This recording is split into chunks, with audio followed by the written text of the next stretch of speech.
Bitcoin está caindo 2,59% no mês de março e 12,47% no ano de 2025. Fala aí, investidores e investidoras, tudo bem com vocês? Meu nome é Guilherme Simões, aqui do canal Investe Mais. Hoje nós iremos falar sobre essa recente queda do Bitcoin e se ainda vale a pena investir nessa criptomoeda.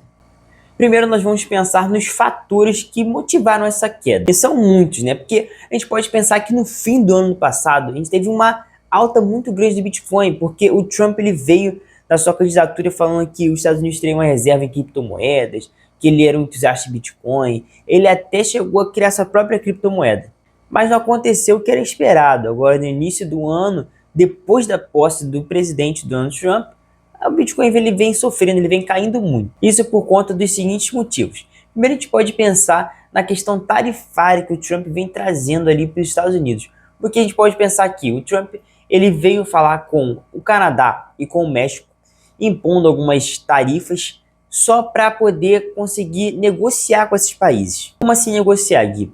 Ele estava incomodado com a grande entrada de alguns narcóticos nos Estados Unidos. Então, ele queria conversar com esses países para proteger mais a entrada dos Estados Unidos em relação a essas drogas. Ele viu o mercado comentar que as tarifas que ele iria impor seriam adiadas por um mês para poder ele analisar e ver se ele gostaria do que os países iriam apresentar para ele para tentar proteger os Estados Unidos com relação a todas essas drogas. O que aconteceu aqui? Ele não ficou satisfeito e de fato impôs. Além disso, nós tivemos também pressão em relação à China. Os Estados Unidos aumentou a taxação na importação de automóveis em relação à China e esses três países não iam deixar barato, então eles também imporam taxas contra os Estados Unidos. Isso fez com que os próprios investidores começassem a sentir um momento muito ruim em relação a isso tudo. Por quê? Porque isso tudo está diretamente interligado à economia. Se o Fed, que é o Banco Central dos Estados Unidos, estava com dificuldade de cortar a taxa de juros, o que também influencia muito em renda variável, se a taxa de juros está muito alta, os investidores eles têm mais medo de investir em renda variável.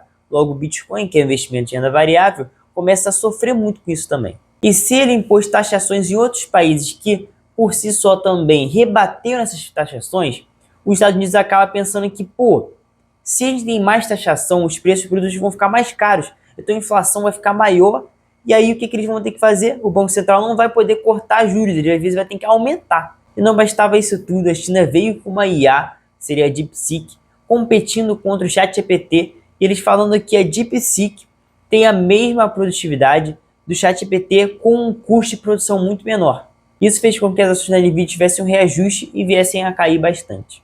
E para completar, uma das maiores exchanges de criptomoedas dos Estados Unidos acabou sendo hackeada e perdeu muitos etéreos. E esses, ao meu ver, foram os principais fatores que motivaram a recente queda do Bitcoin. Mas será que ele consegue se reerguer desse problema? Para vocês entenderem um pouco mais como funciona o Bitcoin, eu quis trazer um gráficozinho para vocês darem uma olhada. Se vocês perceberem, ele realmente é muito volátil. Mas o que olhando para o gráfico, dá para dar uma entendida? Ele sempre tem uma queda muito grande e depois uma subida muito grande. Então, ele pega uma máxima histórica, igual aconteceu aqui, olha, em março de 2024, e depois ele tem uma queda muito grande, e quando chegou aqui, em setembro de 24 mesmo, ele teve uma subida, pegou sua máxima histórica em novembro de 24. Então, ele sempre tem essa queda muito grande, e depois ele alcança sua máxima histórica. Por que isso acontece, Gui? Isso acontece devido a um fenômeno chamado halving, que acontece no Bitcoin a cada 4 anos. Ele vem ali da variação do half, que seria metade, né, em inglês. E por que metade? Porque de 4 em 4 anos o valor que é minerado de Bitcoin é cortado pela metade.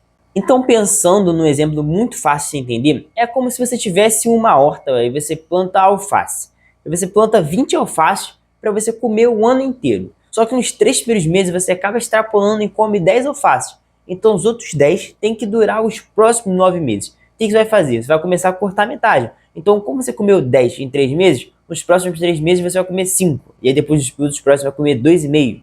Para poder durar no próximo ano inteiro. E é dessa forma que funciona o Bitcoin. Existem 21 milhões de Bitcoins. Até hoje foram minerados 0,7 milhões. Então isso quer dizer que existe uma quantidade máxima dessa criptomoeda. O que nós sabemos que vale muito dinheiro, que também tem sua quantidade máxima, não tem como produzir?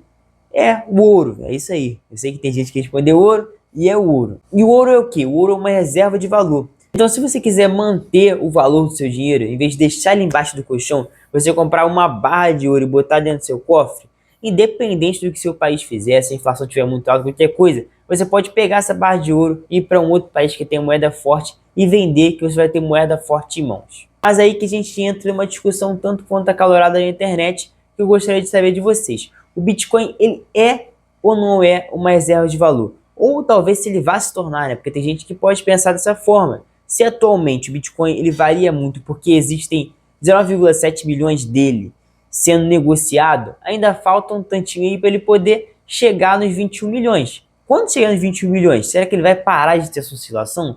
Será que ele realmente vai se tornar um ouro? Bom, isso só o tempo dirá, mas eu gostaria que você deixasse aí nos comentários para eu saber um pouquinho de como é que vocês pensam. Se quiser também mandar mensagem nas minhas redes sociais, também vai estar na descrição do vídeo para a gente poder conversar. Agora nós voltamos para a pergunta inicial do vídeo. Gui, ainda está valendo comprar Bitcoin? Recentemente eu vi vários influenciadores de finanças comprando mais Bitcoins e falando que vale a pena. E para mim também vale a pena, eu mesmo estou ainda comprando. Mas eu aconselho para vocês que sempre seja com muito cuidado. Então não vai pegar um dinheiro que você vai precisar, botar em Bitcoin e achando que semana que vem ele vai chegar a 150 mil dólares e tu vai ganhar dinheiro. Se você já tem uma carteira de investimentos boa, consolidada, se você já tem uma reserva financeira muito parruda, muito boa, e tem um dinheirinho sobrando que você fala assim, pô, se eu perdi esse dinheiro, se o Bitcoin amanhã ele for a zero, tudo bem com esse dinheiro aqui, você vai poder apostar no Bitcoin. Você também tem que ter um estômagozinho um pouco mais tranquilo, porque hoje ele está 83 mil dólares praticamente. Só que amanhã ele pode ir a 70, ele pode ir a 50, ou então ele pode ir a 100, e aí depois cair de novo. Então você tem que ter estômago para isso. Outra coisa que eu aconselho a você é que você tome muito cuidado. Vamos aprender com os erros dos outros. Então a gente vai olhar lá para fora que teve aquela exchange que foi roubada lá, foi hackeada. Se você comprar Bitcoin com uma exchange no Brasil, pode também ser hackeada. Ela não está segura de todos os hackers do mundo. E aí como é que você vai fazer para se proteger? Ou você compra uma cold wallet, uma hard wallet e faz a sua autocustódia, ou você faz o que eu indico. Você compra Bitcoin via ETF. O ETF ele tem uma taxa de administração, mas vale a pena porque você não vai ter dor de cabeça de fazer sua própria autocustódia e vai ter alguém gerenciando os Bitcoins para você. Seu trabalho vai ser só ir lá no corretor e comprar quando você tiver mais dinheiro. E esse foi o vídeo de hoje, gente. Espero que vocês tenham gostado. Caso realmente tenham gostado, peço de sua curtida aqui. Caso não seja inscrito, espero que possa se inscrever também. E muito obrigado por todo o tempo, por toda a atenção de vocês. E até o próximo vídeo.